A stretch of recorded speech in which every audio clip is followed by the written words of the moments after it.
الحمد للہ رب العالمین والصلاة والسلام علی سید المرسلین وعلی آلہ وصحبہ اجمعین۔ قربانی کے فلسفے اور قربانی کی حکمت پر گفتگو ہو رہی ہے کہ قربانی کا مقصد اللہ کا قرب حاصل کرنا ہے اور اللہ کے نزدیک ہو جانا ہے۔ جب کوئی قربانی کرنے والا قربانی کے بعد اپنے بال اور ناخن کٹواتا ہے، یا 10 ذی الحج کو حاجی مینا کے میدان میں سب سے پہلے شیطان پر کنکریاں مارتے ہیں، اس کے بعد قربانی کرتے ہیں اور اس کے بعد اپنے بال اور ناخن کٹواتے ہیں، ترشواتے ہیں، تو وہ یہ کہنا چاہتے ہیں کہ فی الوقت اپنے ایک جسم کا حصہ کاٹ کے اے اللہ تیرے لیے قربان کر رہے ہیں۔ یہ قربانی، یہ پیسے کی قربانی تھی، مال کی قربانی تھی، اور اب جسم کے یہ بال کٹوا کے دے رہا ہوں، یہ ناخن کاٹ رہا ہوں، لیکن جب ضرورت پیش آئے گی تو اسلام کے لیے جان بھی دینے کے لیے تیار ہوں، مال بھی دینے کے لیے تیار ہوں۔ اور اگر کوئی آدمی قربانی کرنے والا ہے تو غیر حاجی، تو اس کو چاہیے کہ وہ قربانی کے دن تک 10 دنوں میں یکم ذی الحج سے لے کر ذی الحج کا چاند دیکھنے سے لے کر 10 تاریخ کو قربانی تک اپنے بال نہ کاٹے اور اپنے ناخن نہ کاٹے۔ تو صحیح مسلم کی حدیث ہے، حضرت ام سلمہ رضی اللہ تعالی عنہا اس کی راویہ ہیں، رسول اللہ صلی اللہ علیہ وسلم نے فرمایا اذا دخلت العشر واراد احدکم ان یضحی، جب آخری مہینے کا پہلا عشرہ آ جائے، یعنی ذی الحج کا پہلا عشرہ میں آپ داخل ہو جائیں اور آپ کا ارادہ ہے کہ آپ قربانی کریں گے، فلا یمس من شعرہ وبشرہ شیئا، تو پھر وہ اپنے بالوں کو اور اپنے ناخنوں کو ہاتھ نہ لگائے۔ اور یہی بات نسائی کی حدیث میں بھی ہے، جس کے راوی حضرت عبداللہ بن عمرو بن عاص ہیں، کہ اگر ایک آدمی قربانی نہیں کر سکتا، غریب ہے، تو اس کے لیے بھی یہی بات ہے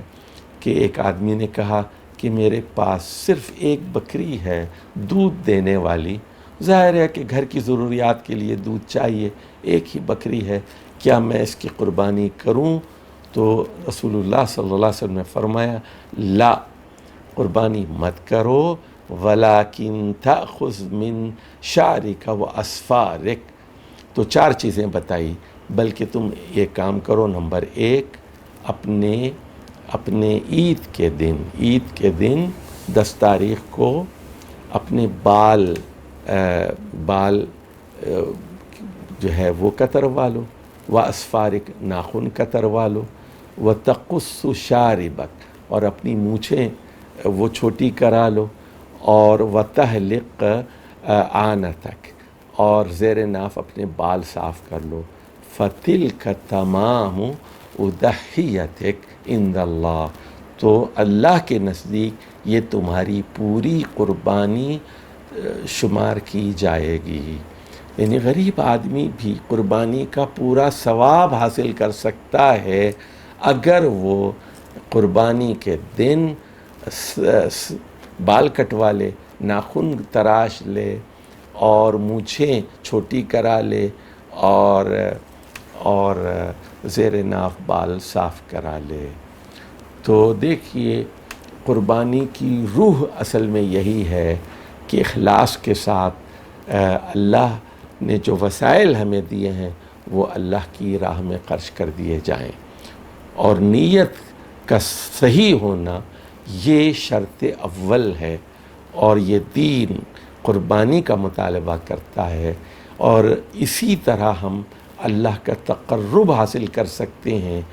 اور اللہ کے نیک بندے بن سکتے ہیں اور اللہ کی رحمتوں سے فیضیاب ہو سکتے ہیں۔ اور اسی طرح آپ جانتے ہیں کہ جانوروں کی قربانی کا مقصد بھی یہ ہے، جیسے سورہ بقرہ میں کہا گیا کہ لعلکم تتقون، روزوں کا مقصد بھی یہی ہے، اور آپ ان 10 ایام میں بار بار یہی کہتے ہیں، اللہ اکبر لا الہ الا اللہ اللہ اکبر وللہ الحمد۔ تو قربانی کا مقصد یہی ہے کہ اللہ کی کبریائی ہو۔ جانوروں پر بھی آپ کیا کہتے ہیں؟ بسم اللہ اللہ اکبر، اللہ کا نام لے کر آپ جانوروں کو حلال کرتے ہیں، اس کے حکم کے مطابق چلتے ہیں۔ اللہ تعالی ہمیں اس کے احکامات پر چلنے کی توفیق عطا فرمائے۔ والسلام علیکم ورحمۃ اللہ وبرکاتہ۔